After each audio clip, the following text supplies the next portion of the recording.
congratulations to all the 10 winners. They're really wonderful people and wonderful ideas, so congratulations to all of you, not just the 3 winners, but all 10. You've done a fantastic job, and we're very proud of you. The one thing that I would like to emphasize is the fact that represented by these 10 wonderful young Egyptians is the fact that attempts and constant attempts at innovation is really what we're missing in Egypt today. Just the fact that things are moving the way they are is no longer valid. We keep Egypt as it is stagnating, as it has stagnated for nearly half a century.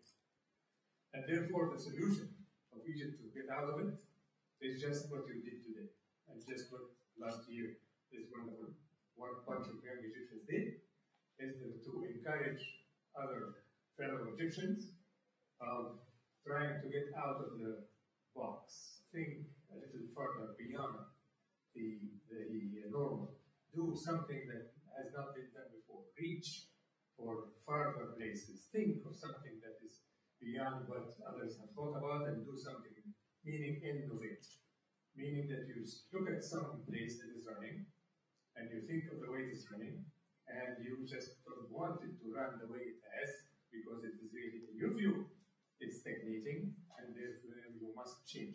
And you must insist on that change because you believe in it.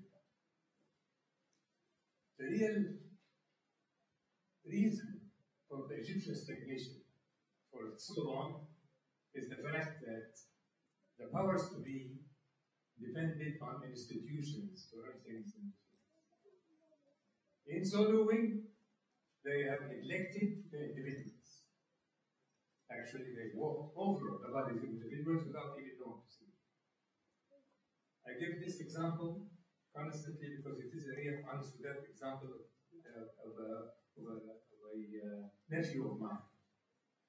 When you have an institution like an industrial complex or a factory, and you just graduated from the engineering school, and you go join this factory and you get your job, and you're very happy that you got the job, and you go there and you work with them, and you work for 2-3 weeks, and everything is hunky-dory and everything's well.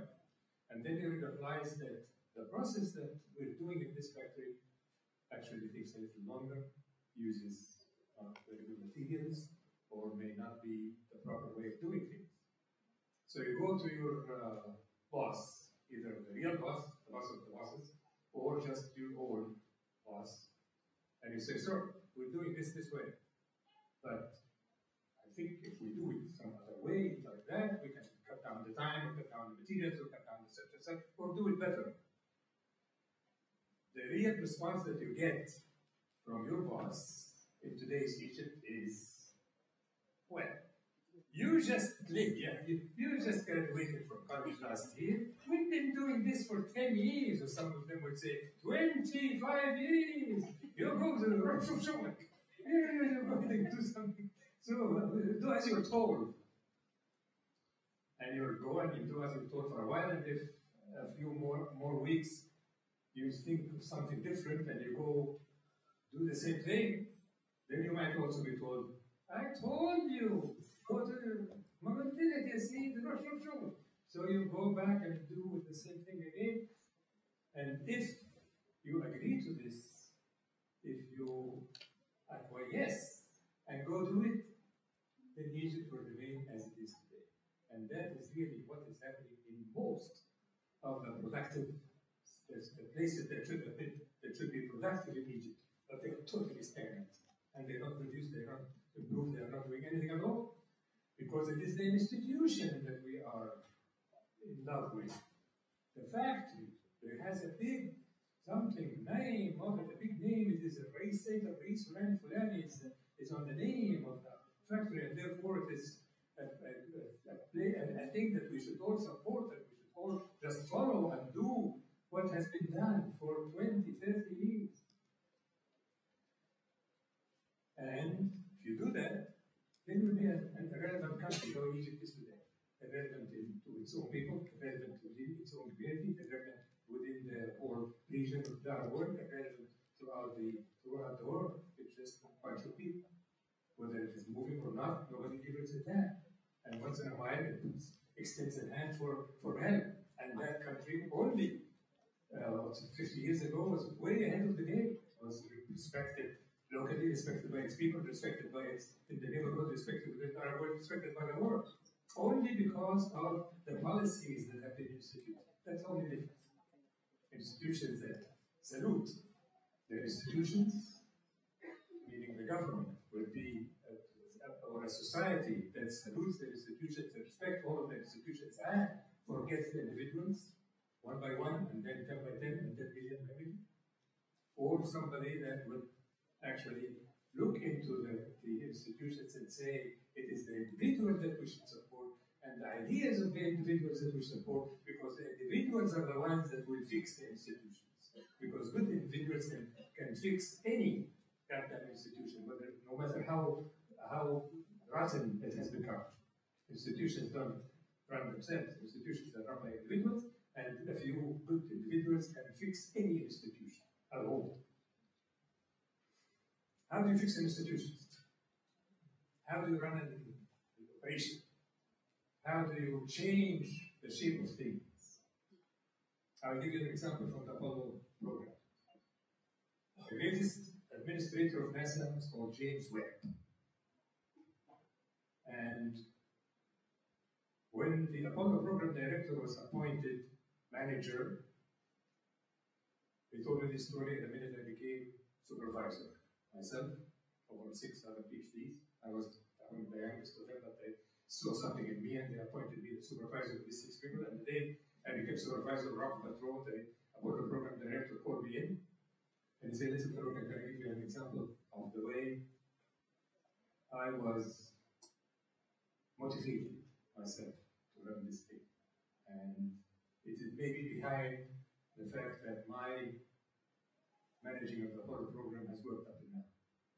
I said, when I became manager, I was called in by 6 other Apollo managers, or NASA, within NASA managers, and James Webb, the Apollo NASA administrator, walked in and he said, "Hi guys, I wanted to come and meet all of you, and I wanted to congratulate on your positions, and I just wanted to tell you about the way we manage NASA these days, and because we have a huge, tremendous problem and a huge job for the country.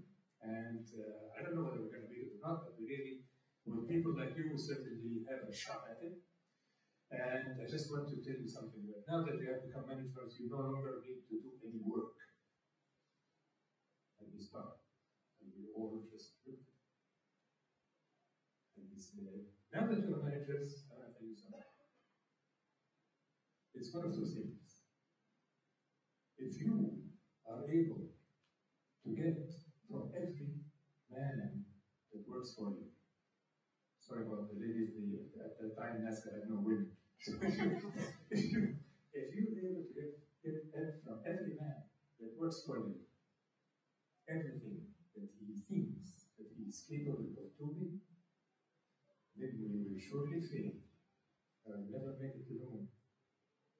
But if you're able to get from every man that works for you more than what they think they are capable of doing, then we'll surely make it and plan the man and left.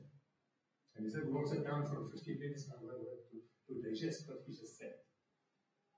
As a manager or a supervisor, you're not supposed to do work. Period. It is now not. When you actually go into a restaurant and you see the manager of the restaurant trying to do things with the head, you see everything is all mixed up and all a mess. But if you see a manager that is kind of smiling at his own people and walking and looking from a distance, you know that everything is done right. Meaning that you have to get your own people and push them to the hill. This is your job, to push them to do beyond what they think they're capable of doing. And for a person to do beyond what he's capable of doing, then you must infuse him every day with a bunch of words that encourages him to make it. And whenever he says anything, let's assume that an engineer went and he said that if we think of doing this thing, we definitely, okay, say, "Oh, that's wonderful, that's good, let's try it. Even if it doesn't work, that's fine, we've learned something, and it might work. Something else might work like it did. So we go ahead and do it. And he will go and do this thing, and if it works, fantastic. He will go and shake his hands with him with the rest of the engineers to show them that this young man has helped us and will help our profits at the end or whatever. And if it doesn't work, we say the same thing, because it is something that we thought that's beyond what we're doing today, and make it right and do it, and then we can certainly improve, constantly improve by making absolutely certain that each and every one amongst us is doing beyond what he thinks he can do. A little more. Just innovative today, and you can have some get the ideas like that. We encourage you and clap, and we say wonderful and this and that. But we want you to go home and think better, do a better job next year, and do something even more than that, and encourage others to do that too. And that's how we progress. Because when you look at Egypt today, with this complete stagnation, is something that must be something really wrong. By having these institutions can stagnate and stay like that. I give an awesome example. When I went to Egypt when I returned to Egypt in 1965, and I was there for a whole year with no salary, fighting with the government. I had a PhD in geology, and I was told to go teach chemistry, and they refused, and they said, "This is it, you'll be that this is nothing."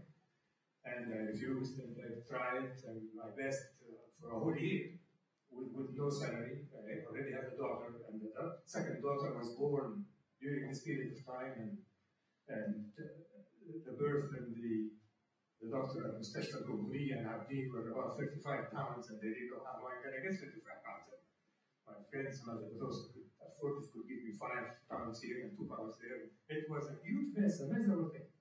And I used to, when I get a little bit of money from friends or colleagues or relatives or something, I would go and buy a box of biscuits for my American wife and my 2-year-old daughter. And that would happen as every 2 weeks or so, when I can get 10 piastres to get that box of biscuits. And many months later, like 20 years later, I became a science advisor to President Sadat, and we used to go to that house of my mother's by a car from the presidency and all that. Once the car was driving by a little place in Wiley near Asr al-Oqab, and we passed close enough to that factory. So I asked the guy to wait, and he stopped and he went down, and I went to that same factory. And then asked for some box. And he gave me the thing. It was exactly the same that I used to buy 20 years ago. It's a long thing like this, it's square, it's with a little plastic yellow cover. The same damn thing. And I told him, do you have anything that is round that is in this? Have they added anything that has chocolate in it or something? For 20 years that I stood there for like 15 minutes trying to talk to this guy to get hint of anything that might have changed. A plastic green rather than yellow, anything at all. Nothing. Absolutely nothing. 20 years. This is the same kind of thing. I'm very happy with it. It's the same price, same color, same everything. With absolutely no change. How the heck can you do that? It worked. It worked. Yes. People bought it. People bought it, and that's it. They're meaning that no one inside that factory thinks at all.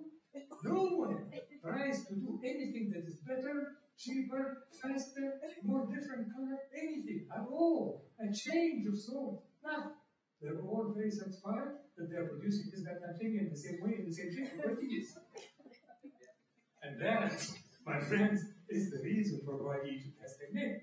Because none of the people inside there, including the guy that is selling outside, because he could have gone and talked to the boss and say, people are asking whether there should be something round or something chocolate. And no one would even give him the time of day or listen to it. Because the institution is the institution, and we're doing it this way, and that's the way it's going to be. That's it. Absolutely no innovation, no change, no improvements of any sort. And that is the reason for why Egypt is. So, therefore, Negma, and what is doing is the kind of thing that we really need. We need to look into the individuals one by one, look into their eyes, and tell them that you can actually do a better job than what was done before. You are better than what was done. You go ahead and do this. Even though you did not win the first place, but your idea is good, go ahead and try it. Attempt to build something on it, because it is going to be better. It is going to be good, it's going to be fair, it's going to help somebody. Not necessarily help you or help Egypt today, but it will help somebody, and therefore, thank you, very good. Keep on going. Tomorrow, have another idea. And that's the way it is, and that's the only way that we can really reach where we want to reach. And the fact that you're working with the Egyptians in Egypt like that is wonderful, because they can begin to feel the way you feel, to think the way you think, and do the way you're doing here. You're just a small part of, for a small number of people working in one of the highest caliber universities in the United States of America. But they are much less endowed. They are thousands, and they are working in miserable universities. They are being taught by trash professors, and they are in deep trouble, because they haven't even heard the ideas. They haven't even thought that people can have ideas, or people can innovate. Because when they are asked questions in the university, they are asked to repeat this thing, as if they digest this thing and then throw it out. Throw it. And on the paperwork the way it was. So nobody is asking them to even modify the language. And if even they modify the language, then this is not the way I said it. So it means they really need the likes of you who have been exposed to this openness, to the fact that each mind thinks, each one has its own mind, and each one can provide some ideas that can be different from the norm and can be different from the status quo, and it is better to have things that are different from the status quo, and that's the way to prevent stagnation, and that's the way to have the economies of these countries rise, not just in Egypt, but in the rest of the Arab world. It's amazing in the Arab world that way, and nobody thinks of what is happening in the Arab world today. In the Arab world, we are over 350 million people. And what is it that we do for the world? The things that we produce and sell to the world, or provide to the world, that are other than oil and gas, because oil and gas is there in the ground, God made it, and allows us to sell it. That's irrelevant. We don't do anything for it. We don't have to have mines to take the oil out, especially since it's already taken out by foreign countries, companies, anyway. So outside of the oil and gas, everything that we, the Arabs, 350 million people, living in 22 countries, whatever is the result of our innovation on our sale to the rest of the world, equals exactly what Finland does for the world. And Finland is a little country in Northern Europe that we can put it in sugar. So, with 350 million people, and we're doing only as much as the Finnish can do. Meaning what? Meaning that we actually are totally irrelevant. Whether we live or die, it is nothing to the world. We're not doing a thing that is part of our innovation, part of our contribution, part of something that sustains to the world or its intellect or humanity. How can we live without seeing this kind of thing? Are we all dummies? No, we're not. Are we all very stupid? No. Can they have our minds stopped thinking or innovating? No. It is the leadership that is completely blind, totally irrelevant, just seeking its own position and not giving a damn about anything, in addition to the fact that they are vastly stupid. None of them read. No Arab leader anywhere has ever read a book. Or they do not know what's a university in real life. They say, yeah, Jami'at, but they really don't know what it is. So it is okay to think of them this way, but it is not okay for us to get along with that. It is not okay with us to say that this is the status quo and that's the way we're going to continue. And therefore, we must do it differently. Or else we'll continue down the world, we'll continue the way it is now today forever, and that could complete stagnation, and we can't. Because stagnation now means stagnation tomorrow, and means stagnation for your own kids. And you don't accept that, because you have a mind, you have exposure to the world mine, and you have done more than what other people could do, and therefore you should do differently, and therefore innovation and doing something different must be part of your life and must be part of your dedication, because that is the way that you can raise Egypt as well as the rest of the Arab countries. Thank you very much. Continue this way.